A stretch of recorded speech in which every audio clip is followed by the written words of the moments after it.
Good evening and welcome. Thanks very much for tuning in to NDTV. I'm Padmaja Joshi, and as always, on the biggest political story of the day, the buck stops here. Here's wishing all of our viewers again a very, very happy Republic Day. At a time when the Maharashtra election results have kicked off a furious debate over green versus saffron across the country, an uncomfortable question now faces the Congress. Is the grand old party that accuses the BJP and AIMIM of practicing communal politics, of dividing votes in order to rule, actually the one responsible for facilitating the growth of a party like the AIMIM to begin with? Mind you, it's not us saying this, but in fact Congress insiders who have leveled this allegation. In the last week itself, 3 big Muslim leaders who have been associated with the Congress, either presently or in the recent past, have raised a banner of revolt against Rahul Gandhi. All 3 of them have one thing in common. They say that Rahul Gandhi is ignoring Muslim issues and leadership from the community within the Congress. They also say that this fatal flaw is the reason that Asaduddin Owaisi over the last few years has become a potent political force and the first choice for the Muslim voters within India. Listen. Congress party से बहुत सारे मुसलमान leaders छोड़ कर गए, लेकिन इस पे कोई विचार नहीं कर रहा कि किसी नेता ने भारतीय जनता पार्टी ज्वाइन नहीं की। वो सत्ता के लिए नहीं गए, जबकि कांग्रेस के अंदर जो दूसरे नॉन मुस्लिम्स गए वो सब सत्ता के लिए गए और सब ने बीजेपी ज्वाइन की। कल को कांग्रेस पार्टी सरकार में आएगी, वो वापस आके कांग्रेस के अंदर शामिल हो जाएंगे। तो मुसलमान लीडर सत्ता के लालच में नहीं गया है, वो इसलिए गया है, जो चिंता की बात है कि कांग्रेस पार्टी में मुस्लिम लीडरशिप को इग्नोर किया गया है। सबसे ज्यादा वोट देश के अंदर कांग्रेस को अगर कोई देता है तो वो मुसलमान देता है, लेकिन लीडरशिप को इसलिए इग्नोर किया जाता है कि भारतीय जनता पार्टी फौरन इल्जाम लगाती है कि मुस्लिम अपीसमेंट हो रहा है। लेकिन मेरा सुझाव है अपनी पार्टी को भी और दूसरी सेकुलर पार्टीज को भी, अगर मुस्लिम लीडरशिप को नजरअंदाज किया जाएगा तो अवैसी जैसे लीडर देश में पैदा होते चले जाएंगे और आज अवैसी एक ताकत बनते जा रहे हैं। बहुत जल्दी आपको शकील्स इफेक्ट कांग्रेस में नजर आएगा। शकील्स इफेक्ट क्या होगा कि राहुल गांधी जी को देखिएगा कि कुछ मुस्लिम लीडरों के साथ अब वो फोटो खिंचवाएंगे। राहुल गांधी जी को देखिएगा कि अब जो पुराने कोई एस्टैब्लिश कांग्रेसी हैं पुराने, उन लोगों के साथ भी अब वो फोटो खिंचवाएंगे, इसलिए कि अभी तक नहीं करवाते थे। पार्टी मीटिंग्स की बात छोड़ दीजिए, राहुल गांधी जी की एक ये है कि अगर हम फोटो कहीं पब्लिक में खिंचवा रहे हैं तो उस फ्रेम में मेरे अलावा और किसी को कोई पहचानने वाला नहीं है। कुल मिला के मतलब यह है कि मुझे ग्राउंड पे काम करना है। यहाँ मुझे ऐसा नहीं लगा 8 साल में कि मेरा वो टेस्ट जो है काम करने का ज़मीन का वो पूरा हो रहा है, या दूसरे शब्दों में कह दूं, दूसरे लफ्ज़ों में कह दूं कि मैंने ऐसे महसूस किया कि मुझ में जंग लग रही है, मेरे काम को जंग लग रही है। मुझे किसी नेता से कोई शिकायत नहीं है। राहुल जी का सम्मान करता हूँ, खड़गे जी का, प्रियंका जी का, सबका सम्मान करता हूँ। मैं शिकायत के तौर पे नहीं, बल्कि उस जंग को छुड़ाने के लिए कि अब देखते हैं अपना संगठन बनाएंगे या किसी पार्टी में जाएंगे, अभी कोई तय नहीं है, कुछ करेंगे आगे। तो इसलिए कांग्रेस पार्टी छोड़ी है। अलग अलग तरीका होता है काम करने का। कांग्रेस पार्टी में दूसरा तरीका, मैं बुराई नहीं कर रहा हूँ, हम दूसरी काम करने के हैबिचुअल हैं, तो ये बुराई की बात नहीं है, अपना अपना काम करने का टेस्ट है। Now remember, after the Bihar elections, followed by the Maharashtra municipal body elections, the AIMM slowly has become extremely vocal about its claim to the decisive Muslim vote. This vote that could well decide the political futures of all parties across the country. In every state it is going to be tested, and in 2029 it could be critical. More importantly, to members of the India Alliance, each one of them realizes they need this vote on its side. And how did this particular debate becomes so hot? Remember the viral corporator of AIMIM from Mumra and Thane, who on camera was heard saying that soon all of Mumra would be painted green. Facing a police case, she seemed apologetic for a while, but then immediately backtracked and in fact went a step further. Now, leaders from her party, people like Waris Pathan, people like Imtiaz Jalil, have said that not only will Mumra and Maharashtra, but all of India will be made green. And this naturally has set up yet another vicious face-off with the BJP. कुछ भी नहीं है कि किसी के pressure में आकर के मैं चुप हूं या मैं स्टेटमेंट्स नहीं दे रहा चारी ऑलरेडी 3 दिन से नेशनल मीडिया ने घेरा हुआ है और इस तरीके से घेरा हुआ है कि सभी फॉल्स एलिगेशंस के साथ। लेकिन थैंक यू सभी उन इंडियंस का जिन्होंने मेरे हक में बात की। कई सारे नॉन मुस्लिम हिंदू भाई बहनों ने भी मेरे लिए वीडियोस बनाए और सोशल मीडिया पर अपलोड किए। दिल से आप सभी का बहुत बहुत शुक्रिया। और एक बार फिर से उन हारे हुए लोगों के लिए ये स्टेटमेंट खास सभी के लिए। कैसे हराया हम हमारी ये जो बच्ची चुनकर आई है सेहत, उसके स्टेटमेंट से हम कतई किनारा नहीं कर रहे हैं, बिल्कुल नहीं कर रहे हैं। हम पूरी तरह से पूरी मजबूती के साथ मजलिस इत्तेहाद और मुस्लिमीन एक बार फिर से कहकर जा रहे हैं। इसे मुमरा की क्या बात कर रहे हैं तुम? आने वाले वक्त के अंदर हम महाराष्ट्र के अंदर हम अच्छा खासा हरे रंग को फैलाएंगे। हमको जय श्री राम बोलने वाले ही मेयर आपको बैठे हुए दिखेंगे। हर जगह भगवामय वातावरण आपको दिखेगा। And when it comes to this big political debate, the big questions on which the buck stops here. Saffron versus green in this battle. Is the Congress stuck in between? And if all those leaders who are deserting the Congress, Muslim leaders of the party, are to be believed, is it Rahul Gandhi and his strategy vis-a-vis this 14% vote that is green flagging the rise of Asaduddin Owaisi? Joining us on the debate today, we have spokesperson of the BJP, Ajay Alok, senior journalist Sameer Chaugankar here with us in the studio, AIMIM leader Shadab Chauhan here with us.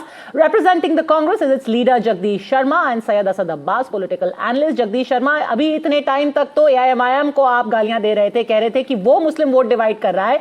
Muslim vote आपको इसलिए छोड़ रहा है और ये खुद आपके नेता कह रहे हैं क्योंकि आप उनके खिलाफ उदासीन हैं। राहुल गांधी मुसलमानों को पूछते ही नहीं अपनी पार्टी में। देखिए मैडम, सही बात तो यह है कि अभी कुछ दिन पहले तक ये कहा जाता कि कांग्रेस पार्टी मुसलमानों की पार्टी है। आज 3 लीडर हमारे विरोध कर रहे हैं या अपनी बात करते हैं, या इसको ऐसे भी कह सकते हैं कि लोकतंत्र की खूबसूरती है कि हमारी पार्टी में आदमी खुल के बात कर सकता है। यही बात क्या कोई भारतीय जनता पार्टी में कर सकते हैं? नहीं कर सकते। मोदी के खिलाफ बिल्कुल नहीं कर सकते हैं। कहीं ना कहीं मैं समझता हूँ इन लीडरों को एक पहचान दी है राहुल गांधी जी ने। कांग्रेस ना जानते, गुलाम नबी आज़ाद हो, चाहे शकील जी हों, चाहे जितने भी लीडर बोल रहे हैं मुस्लिम, एक पहचान है, कांग्रेस की देन है। आज वो क्यों काम नहीं कर पा रहे हैं, क्यों अपने वादों पर नहीं पा रहे, या पार्टी को क्यों नहीं पूछती है, कोई तो कारण रहा होगा। जनाधार खो चुके हैं, जनता के बीच में नहीं है। सिर्फ टीवी में बात करने से पार्टी मजबूत नहीं होगी। आपने देखा जिस तरह से कांग्रेस पार्टी बैकफुट पर आ गई है, तो कहीं ना कहीं एक जमीन से जुड़े नेताओं की इस पार्टी को जरूरत है। मैं समझता हूँ राहुल गांधी अपना काम कर रहे हैं, लोगों के बीच में जा रहे हैं। वो तो उल्टा कह रहे हैं कि जो जमीन से जुड़े हुए हैं और धर्म की राजनीति जो आप ये तो नहीं कहेंगे ना कि शकील अहमद जमीन से जुड़े हुए नहीं है, या फिर गुलाम नबी आजाद जमीन से जुड़े हुए नहीं है, या फिर चलिए राशिद अली के बारे में आप बोल भी दे। तारिक अनवर सांसद है कांग्रेस पार्टी के, बिहार में बड़े मुस्लिम नेता हैं, सीमांचल से आते हैं, कम से कम अपनी सीट निकाल ली उन्होंने 2024 में। वो तक कह रहे हैं कि भाई पता ही नहीं चल रहा कांग्रेस में क्या चल रहा है, कोई हमें पूछता ही नहीं है कैंडिडेट कौन है। देखिए मैडम, जमीन से जुड़े का मतलब मेरा कहना है कि जनता के बीच में नहीं है। टेलीविजन में नजर आएंगे, आप कहां बताएं, अगर ये जनता के बीच होते, जनता के काम करे होते हैं तो ये दुर्गति थोड़ी होती। आज ये इनको कहना थोड़ी पड़ता। क्या नहीं दिया कांग्रेस पार्टी ने, बताइए इनको क्या नहीं दिया? जब समय जो मांगा वो दिया, बड़े लीडर बनाया, पर आज ये ऐसी बात कर रहे हैं तो अभी इनकी बात तो वही बता सकते हैं, इसमें तो मैं क्या कहूंगा। Okay, Dr. Ajay Alok, you know, this kind of attack doesn't really make any coherence. It is not coherent because पहले आप कहते हैं कि the Congress is a Muslim party, then you're saying oh Muslims are deserting the Congress. So you can't have it both ways. Jagdish Sharma is right in that sense. Absolutely. Well, Pragya, I'm telling you, there's 2 theories attached to it. If you go through very clearly. Padmaja. See, there's this I'm sorry. Panja, go on. there's two theories attached to it. In 1951, if you see post-partition, there were around 3.5 crores Muslim population left in India, and a very calculated check and balances were made by so-called Gandhi family till 1991 through different kind of rites, orchestration, through in emergency, forcible castration and everything, and Muslims are always kept in fear. The fear of being Hindu at the same time appeasing them. Because Congress always knew that whenever this population goes more than 30%, the Indira Gandhi Congress and other Congress knew very well that if this population goes more than 30%, they will always choose their own. Apna chahiye. This very much happened in 1945 when Muslim Leagues won all the seats from Bengal presidency, that is includes UP, Bihar, Jharkhand, Odisha, West Bengal, and what you say east of Bangladesh. The whole thing was won by Muslim League. From 1991, the trend started changing when the Gandhi's Congress declined and the Narasimha Rao came, and subsequently Sonia Gandhi came into power and subsequently Rahul Gandhi. They didn't check this Bangladesh infiltration, and the resultant today, the population of Muslims is approximately 19 to 20 crores in the population of whole country, maybe more than that. Somebody claims 25 crores.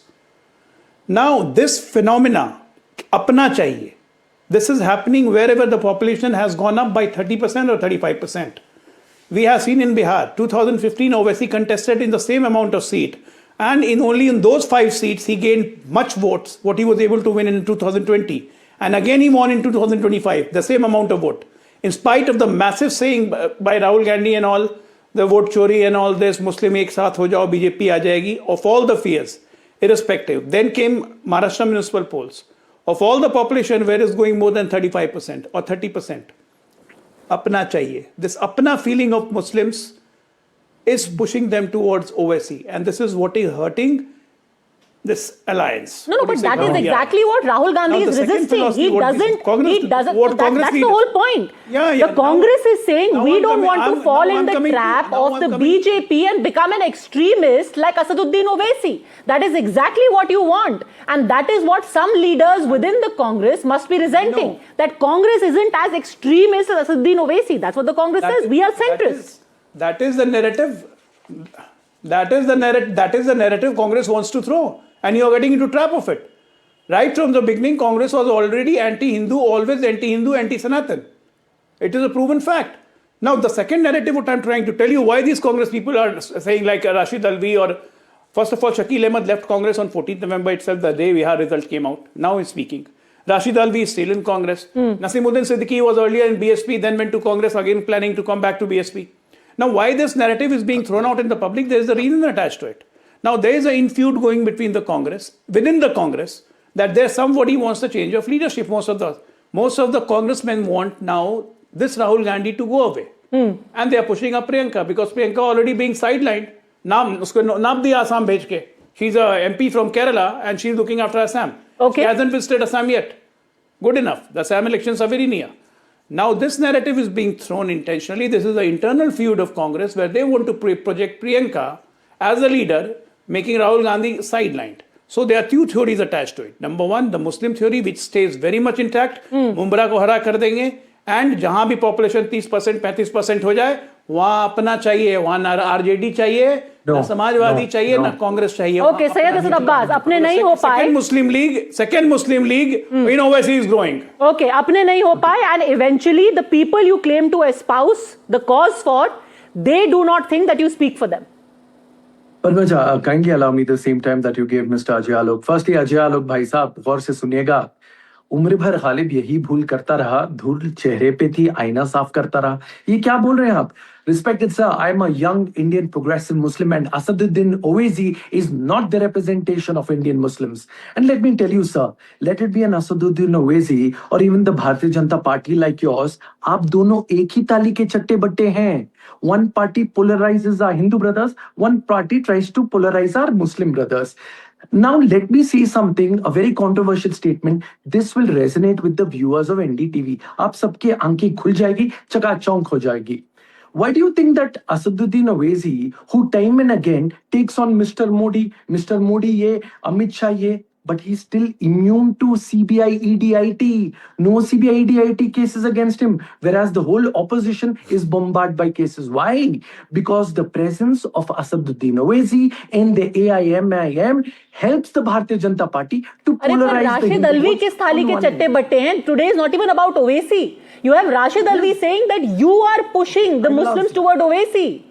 Padmaja ji, Nasimuddin it is not Siddiqui about- किस थाली के चट्टे बट्टे हैं? If it is not about Owaisi, then why is half your screen showing only pictures of Owaisi? Hara Mumra, Haraya. अरे it is about Shakil Ahmed today. It is about Nasimuddin Siddiqui. It is about Rashid Alvi. It is about Tariq Anwar. It is about people within your own party who say that our concerns are not being addressed. I will answer. Rashid Alvi, Shakil Ahmed Khan, Nasimuddin Siddiqui. These are leaders of yesteryears. Rahul Gandhi believes in giving a chance to the likes of Imran Pratap Gadi, who is going places to places, who is campaigning for the party, and who is indeed the head of the party today. And today, Imran Pratap Gadi on every media platform, stage, campaign is a leader to reckon with. Therefore, let me tell you an inside story. Rajya Sabha memberships are coming through only because Rashid Alvi, Shakil Ahmed Khan and Nasimuddin Siddiqui have no chance of getting through the Rajya Sabha membership of the parliament. Now they want to play their Muslim card and games. This shows an absolute opportunism, hypocrisy and reeks of duplicity of Dr. the same Ajalu. leaders who said Jai Rahul Gandhi, and today they are shifting their focus saying The real Muslim leaders are I being will- given a space now. Dr. Ajay Alok in the Congress. Yeah, I would just like to ask one thing from Mr. Abbas. Imran Masood is our MP from Saharanpur, right? Is he a leader or not? I hope he's a leader who had the courage to say कि मोदी की बोटी बोटी कर देंगे. He says Priyanka Gandhi को prime minister बनाओ, फिर देखो कैसे. एक minute, I didn't speak in between. He says Priyanka Gandhi को प्राइम मिनिस्टर बनाओ, अभी दिखा देंगे. Remove the word Gandhi from these two guys, Rahul and Priyanka. I'm telling you, no one from the district level Congress leader will accept them as their leader. They are not leaders. They are the failed product. They are failed product of the family who doesn't have any vision, who cannot forget about carrying the party forward. They cannot carry the family forward. And this is happening not only to Congress. This is happening to RJD here. This has happened to Samajwadi Party in UP. This has happened in answer the Uddhav Thackeray question Shiv of my Sena. friend This has happened. This has Mr. happened in DMK. Yeah. Every Ajay family-owned Alok party is Sahab, going Ajay Alok to Sahab, bite the I dust. might, देखिए अजय आलोक साहब, I might disagree with you on many ends, sir, but on this point, Adanya Pradhan Mantri holds an office of state and we must respect him. I condemn Imran Masood and his statement. He is a prime minister and we need to respect that. Anybody makes such a statement must be condemned unequivocally, unconditionally. But the Congress party makes him MP. Now, allow me to continue, sir. Now, the factionism that you are bringing here, Rahul Gandhi versus Priyanka Gandhi. Sir, your leaders of Uttar Pradesh and BJP and RSS want Yogi Adityanath to be the next prime minister. Okay. Or should I say, there are voices in the Bharatiya Janata Party which are trying to do Modi versus Yogi? Okay, we are going completely off topic. Let me bring in Sameer Chaugankar and Shadab Chauhan into this. कितना believe करना चाहिए हमें समीर जी? क्या कोई बातों में वजन है? जब नसीमुद्दीन सिद्दीकी तो ये कहते हैं कि 2018 से मुझे कुछ रिस्पॉन्सिबिलिटी ही नहीं दी गई. ये दिखाता है कि भाई कितना इंपॉर्टेंस दिया जाता है मुझ जैसे लोगों को कांग्रेस पार्टी के अंदर. क्या इनकी बातों में सच में कुछ भी बिलीवेबल है, या फिर this is only people who are now disgruntled with the Congress? लेकिन नसीमुद्दीन सिद्दीकी की बात हो, राशिद अलवी की बात हो या शकील अहमद की बात हो, अगर इनकी बात को आप खारिज करोगे तो गुलाम नबी आज़ाद की बात को भी तो सुनना चाहिए ना. गुलाम नबी आज़ाद तो कांग्रेस के इतने वेटरन लीडर रहे, इतने पुराने लीडर रहे. जब अगर वो कहते हैं कि कांग्रेस में आप किसी का भविष्य नहीं है, ना हिंदुओं का है ना मुसलमानों का है, कांग्रेस अब किसी का भला नहीं कर सकती, तो मुझे लगता है कि कांग्रेस को सोचना है कि गुलाम नबी आज़ाद जैसे लोग क्यों कहते हैं.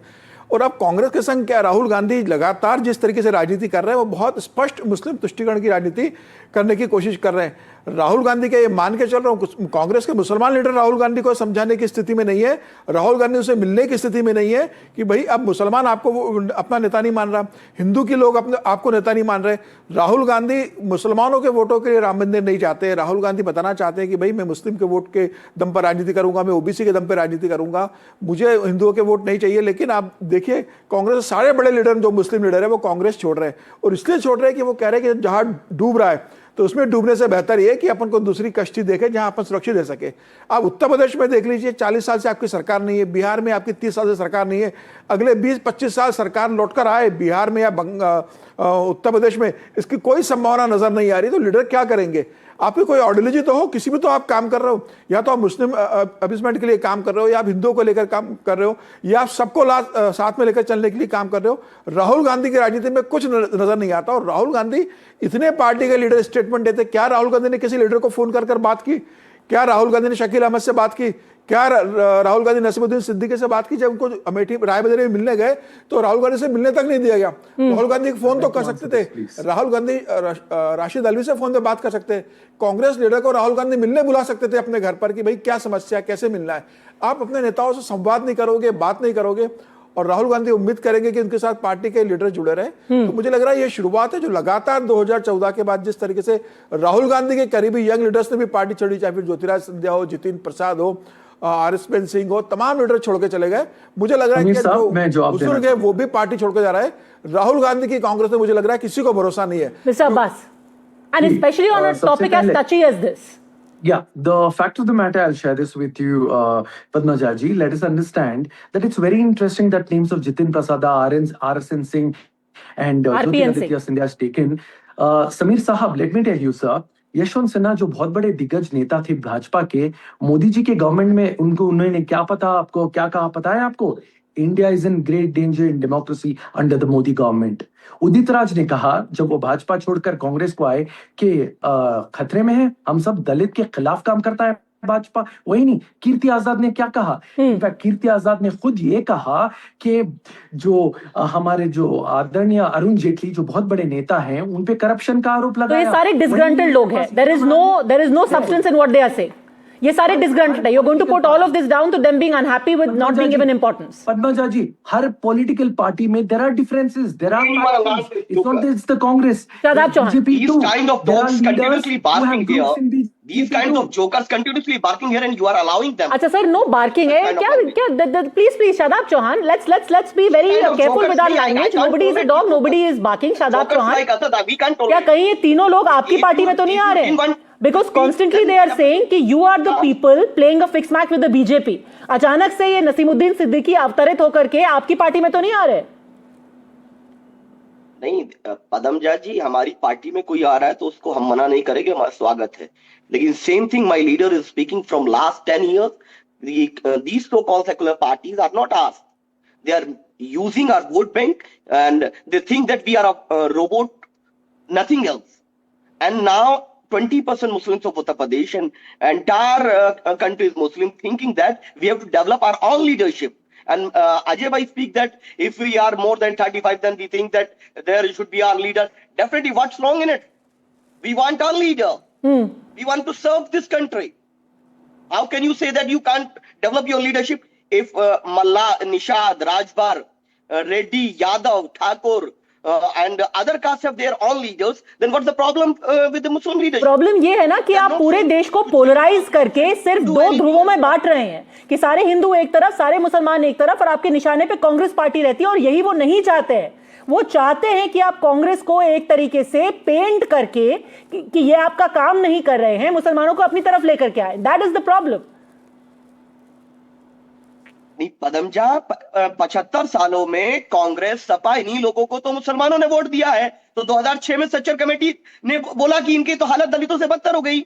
मेरे इलाकों में कितने स्कूल अस्पताल है? पूरे हिंदुस्तान में सबसे गंदे इलाके किसके? मुसलमानों के हैं। शिक्षा में, स्वास्थ्य में कौन पिछड़ा है? मुसलमान है। इन्हीं की सरकार थी, इन्हीं को वोट दिया। मेरी हालत इन्हीं ने बनाई है ना। तो मुसलमान अब तो सवाल कर रहा है, जगदीश शर्मा, किसी के लिए दरी नहीं बिछाने वाले हैं, हम अपने कुर्सी लगाएंगे। और रही बात पेंट करने वाली, हमारी पार्टी का कलर देखिए ग्रीन कलर का फ्लैग है, तो मैं अपनी पार्टी के झंडे लगा रहा हूं। तो इसमें मेरा सवाल भारतीय जनता पार्टी के जो ठेकेदार बैठे हैं हिंदू धर्म के, उनसे है कि आप इस हिंदू धर्म के पीछे जो घिनौना काम कर रहे हैं, जो हरकतें कर रहे हैं, देश देख रहा है।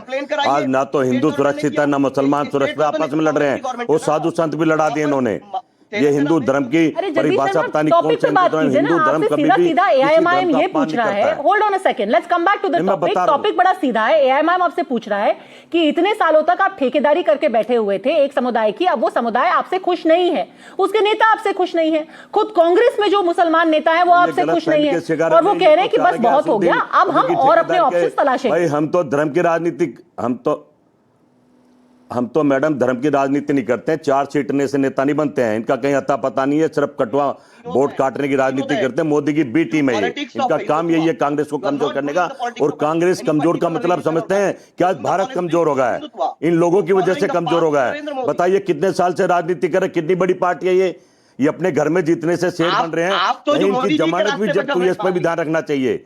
और जो मुसलमान भाई हमारे वो हमारे साथ और साथ रहेंगे, मुसलमान क्या नहीं जा रहा, हिंदू मुसलमान सिख ईसाई ये सब भारत और राहुल गांधी के सिपाही हैं और राहुल गांधी के साथ खड़े हैं। अरे मुसलमान कैसे राहुल गांधी का सिपाही है? जिस पार्टी को आप कह रहे हैं कि कितनी बड़ी पार्टी है, बिहार में ये आप ही के बराबर की पार्टी है फिलहाल। तो एआईएमआईएम बिहार में कांग्रेस के बराबर की पार्टी है ना समीर जी? उसके पास आपकी 6 सीटें हैं, उनकी 5 सीटें, आपकी बराबरी में आ गए हैं वो कांग्रेस बिहार में, जहां आपकी सरकार हुआ करती थी एक वक्त पे। एक सीट हम 3 से जीते हैं, वरना इनसे ज्यादा होता है। बराबरी इनकी जमानत जब तो ये अहंकार ने इनको तबाह कर स्टेटों में दिया। कोई पूछ नहीं रहा है, इन पर कैंडिडेट नहीं है, ये तो गोदी मीडिया की देन है जो इतना इनको ये है क्या, ये दुर्योधन है कांग्रेस। ये तो मोदी की बी टीम में तो चेक करना पड़ेगा लोग इनके साथ कौरवों को बर्बाद किया था। अरे जगदीश शर्मा, अगर आप हर किसी को मोदी की बी टीम बताएंगे तो एक ऐसा वक्त आएगा आपको अपने नेताओं को, and I want to point out to a very significant thing, एक बहुत जरूरी चीज जो कि राशिद अल्वी ने कही है। राशिद अल्वी ने बताया कि आपके जितने भी नेता थे जो कि गैर मुसलमान थे वो फिर भी जाके बीजेपी में मिल गए। कोई भी ऐसा मुसलमान नेता नहीं है जो कांग्रेस छोड़ के गया है और बीजेपी में गया है। शकील अहमद ने कहा कि मैं पहले दिन से कांग्रेस को वोट देता था और मरते दम तक कांग्रेस को वोट दूंगा, लेकिन मेरी बहुत बेइज्जती हुई है कांग्रेस के अंदर। ले लेगी बीजेपी की तो सोच ही नहीं है इनको अपनी पार्टी में ले लेगी। मैडम बीजेपी क्यों लेगी इनको अपनी पार्टी में, वो तो हिंदू मुसलमान की राजनीति करती है। अरे तो आपने क्यों बेइज्जत करके निकाल दिया भाई? वो तो एक भी बताइए कोई टिकट देते हो, मंत्री बनाए हो, निकाल नहीं दिया। क्या होता है, समय की बात है। यही शकील जी या जितने भी गुलाम नबी आजाद इनका नाम था भाई, अब ये बुढ़ापे की तरफ जा रहे हैं, 75 साल के आसपास हो रहे हैं, कोई तो नया चेहरा सामने लाएंगे या सारी जिंदगी को ढोते रहेंगे? क्या इस वक्त पे शकील अहमद को, या फिर चलिए राशिद अल्वी का मे बी खुद से इतना प्रेजेंस नहीं होगा, पर क्या शकील अहमद या नसीमुद्दीन सिद्दीकी इनको नॉन एंटिटीज या फुके हुए कारतूस कह करके इनको डिसमिस किया जा सकता है? शकील अहमद तो एक वक्त पे बहुत जरूरी हिस्सा रहे थे सरकार का। निश्चित रूप से कांग्रेस की यही समस्या है, कोई भी अगर पार्टी छोड़ कर जाता है। खुद कहा था कि जब राहुल गांधी अपना पहला चुनाव लड़े थे तो शायद वो ऑलरेडी 5 बार के एमएलए या एमपी रह चुके थे। बिल्कुल। और नहीं, कांग्रेस समस्या यही है ना कि कोई भी लीडर अगर पार्टी के खिलाफ बोलता है, पार्टी छोड़कर जाता है, तो आप कह देते कि कोई उसकी हैसियत नहीं है, बाहर जाएंगे उसे कोई पूछने वाला नहीं है। राहुल गांधी किसी भी पार्टी के नेता संवाद करने की स्थिति में, आपके पास इतने बड़े बड़े लीडर आपकी पार्टी छोड़कर जा रहे हैं, आप उनसे बात तो कीजिए। आज अगर आपको लगता है कि मुसलमान आपसे छूट रहा है, मुस्लिम लीडर आपसे नाराज है, वो पार्टी छोड़ने की स्थिति में आ रहे हैं, वो एंटी पार्टी स्टेटमेंट दे रहे हैं, तो आप उनसे बात तो कीजिए। आप अपने नेताओं को अगर सपोर्ट नहीं करेंगे तो कैसे जमीन स्तर पर वो काम करेंगे? बिहार में आपका इतना बुरा प्रदर्शन रहा, आप गठबंधन में चुनाव लड़ने की स्थिति में नहीं थे कि भाई ओबीसी को 5 सीटें आप दिलवाने के तैयार नहीं थे, ओबीसी ने आपको वहां पर सिर्फ 6 सीटों पर समेट दिया, आप 5 सीटों पर आ गए। सीमांचल में ओबीसी सबसे बड़ी पार्टी बनकर निकल रही है। उत्तर प्रदेश में आज देखिए ओबीसी जिसे तैयारी कर रहे हैं अखिलेश यादव डरे हुए, बंगाल में ममता बनर्जी ओबीसी अखिलेश यादव शायद सोच रहे होंगे कि ओबीसी से पार्टनर करना बेहतर है। बातचीत चल रही है उनकी अखिलेश यादव की, बंगाल में ममता बनर्जी ओबीसी से डर रही है। क्यों आपके जो लंबे समय से आपके वोटर है वो आपसे टूट कर जा रहे हैं? कांग्रेस को सोचना चाहिए। और सिर्फ मुसलमान नहीं, हिंदू वोटर तो कांग्रेस को बिल्कुल भूल चुके हैं। अमीर जी, एक हद तक मैं आपकी बात से सहमत हूं, लेकिन सबसे बड़ी बात यह है कि भाजपा के भी बहुत सारे दिग्गज लीडर जो हैं छोड़ते जा रहे हैं। बाबुल सुप्रियो को देख लो, कीर्ति आजाद को देख लो, यशवंत सिन्हा का तो हमने देखा, गिरिराज को देखा। और सर आपको वोटर छोड़ के जा रहे हैं लीडर के साथ साथ, that should be your bigger worry. Leader जाए 1000 जाए, पर आपके वोटर आपको छोड़ के जा रहे हैं। दिखता है ये तो कहते हैं ना, हिपोक्रेसी की भी सीमा होती है, ये तो हिपोक्रेसी हो गई। उसके साथ साथ पद्मा जी मैं आपको बता दूं कि अगर आप ये कहेंगे कि कांग्रेस सिर्फ मुसलमानों का है और हिंदुओं का नहीं, मैं कर्नाटका राज्य से आता हूं। I come from the state of Karnataka where Vokkaligas, Lingayats, Kurubas, Hindus, Muslims, Sikhs, voted a majority to the Congress party. If Congress was anti-Hindu, why would my Hindu brothers of Karnataka vote for them and bring them into power? Or even in Telangana with Revant Reddy, it's absolutely wrong that the Bharatiya Janata Party propagates this narration. And in Telangana, you take the support of AIMIM for getting that same vote, by the way. Who you keep calling the B team of the BJP, you take the support of that same AIMIM because you know that he holds that kind of attraction towards the Muslims. In Jubilee Hills bypass, exactly. What a cheap party it is. 15 minute के लिए police हटा दो, फिर देखते हैं तुम 100 करोड़। अरे तो उनका सपोर्ट क्यों ले लिया भाई जुबली हिल्स में? Because you know he is important for you. Already a verdict on this issue. Absolutely communal. I know you are playing for BJP. You didn't want our leadership. Definitely, I know that. Okay, Dr. Ajay Alok. 15 minute के लिए police हटा दे। Muslim leadership. क्या करोगे? That's the reason you are speaking such kind of. Panja, I hope. I know that. Why are you? तो TV पर कहकर बताओ। I haven't disturbed anyone. I challenge you. तुम हमारे हिंदू भाई। I haven't. Okay, hold on a second, Dr. Ajay Alok. You have to listen to me. Arey, first of all, Asad ji, it's not only Jubilee Hills.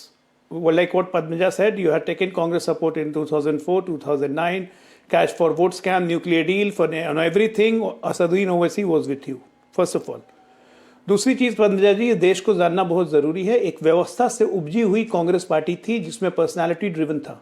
ये कोई ideological cadre based party नहीं है। असद अब्बास साहब बार बार कीर्ति आज़ाद कह रहे थे। एक कीर्ति आज़ाद MP बन गए ना। एक जरा भारतीय जनता पार्टी का नेता बताइए जो बीजेपी छोड़ के गया हो, आइडियोलॉजी छोड़ के, और अपनी पार्टी बना लिया, अपना मुख्यमंत्री बना लिया। एक गिव मी वन एग्जाम्पल। मैं एग्जाम्पल देता हूँ। ममता बनर्जी, कांग्रेस, ममता बनर्जी छोड़ के गई, TMC chief minister, YSR Congress, एक में सुनते जाइए, वाईएसआर कांग्रेस छोड़ के गए चीफ मिनिस्टर, अपनी पार्टी वाईएसआर कांग्रेस। शरद पवार छोड़ के गए एनसीपी, शरद पवार छोड़ के गए एनसीपी। अब एक मिनट सुनते जाइए, आपकी वो इसलिए, अरे वो इसलिए क्योंकि आप लोगों की कोई आइडियोलॉजी नहीं थी, कभी आइडियोलॉजी होगी भी नहीं।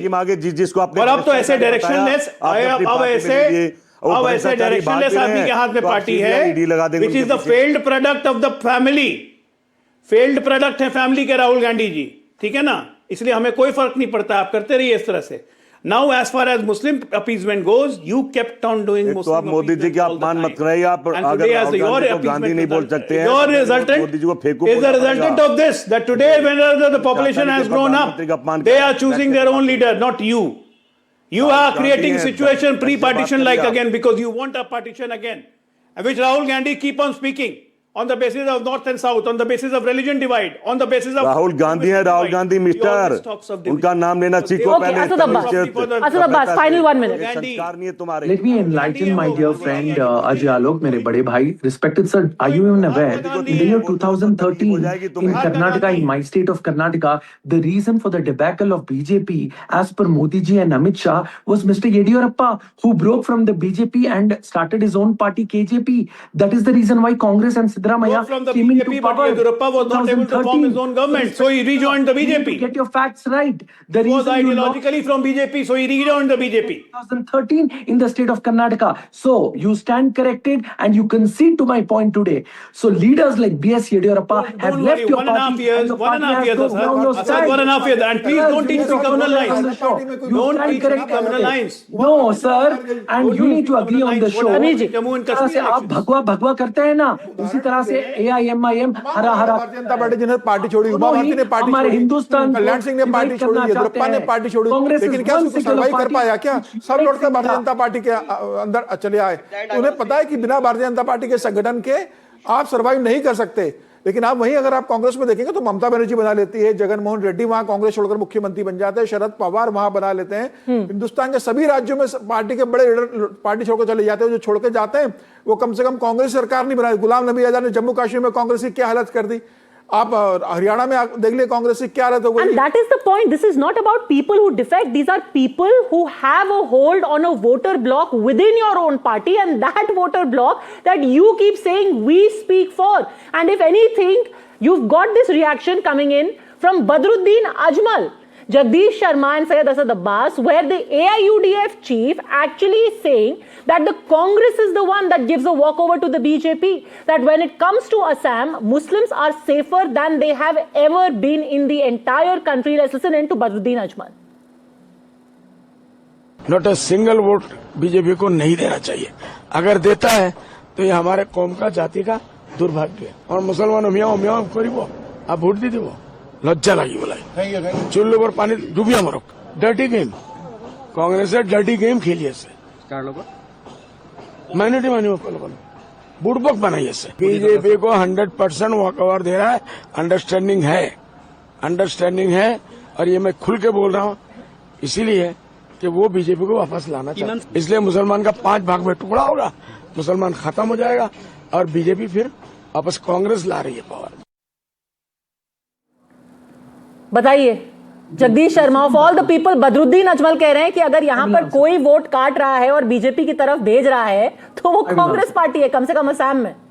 Padmaja ji, the same Badruddin Ajmal who spoke so greatly of Rahul Gandhi as a future Prime Minister of the nation, today he feels threatened by the Congress in Assam, makes such statement. How do you hold Congress responsible for that? If that way, Mehbooba Mufti was also in alliance with BJP, but the same BJP calls her anti-national. DMK, which is anti-Sanatan, was in cahoots with the BJP in yesteryears during Karunanidhi. They formed an alliance today. But how can you hold Congress for what alliance says? Here it's politics of pragmatism. Aaj hai, kal nahi hai. Hold Congress responsible for what Congress does. And calling Congress the grand old party of India, which fought for this country with the maximum number of freedom fighters, as anti-Hindu is absolutely wrong. If Congress was anti-Hindu, Congress would not be in power in Telangana or even in Karnataka. Hindus, Muslims, Sikh, Isai, all of them have voted for the Congress party. Also, let us understand that the AIMIM, when it comes to, let us understand, it benefits the BJP. The presence of MIM, the party which says... Arey sir, for how long will you keep flogging the AIMIM? Listen to people within your own party. You will discount the AIMIM, you will discount people within your own party. Ultimately, there will be nobody left to discount. Final 30 seconds of Dr. Ajay Alok. These people are opportunists. They are not given Rajya Sabha membership. So everyone who speaks up is an opportunist. I'll make Asad Bhai remember again. I'll just make him remember again. Congress is not a grand old party of India. Congress is a grand old party made by a Britisher for the British ruled India, just to appease Indians, just to fool Indians. And that's why till 2014, there was no Indian president for Congress. It was always Britishers. So don't call Congress as a grand old party of India. Of course, that Congress, Gandhiji wished that it should be end. Whenever the partition happened, and after that Congress had division 3 times. So the Congress is no more a grand old party. It's a divided Congress. It's a Gandhi Congress. It's a Gandhi Congress. It's not a Congress. And the congressmen are going to leave this Gandhi Congress. Okay, I'm going to have to leave it at that. Look, the thing is very simple. Either you can listen to people who are within your own party and maybe benefit from the wisdom and the experience that they have politically, or you can dismiss all of them and say they are motivated, they are disgruntled, they don't really add any value. The results, however, are in front of you. For the time being, all gentlemen, thanks very much for having joined me.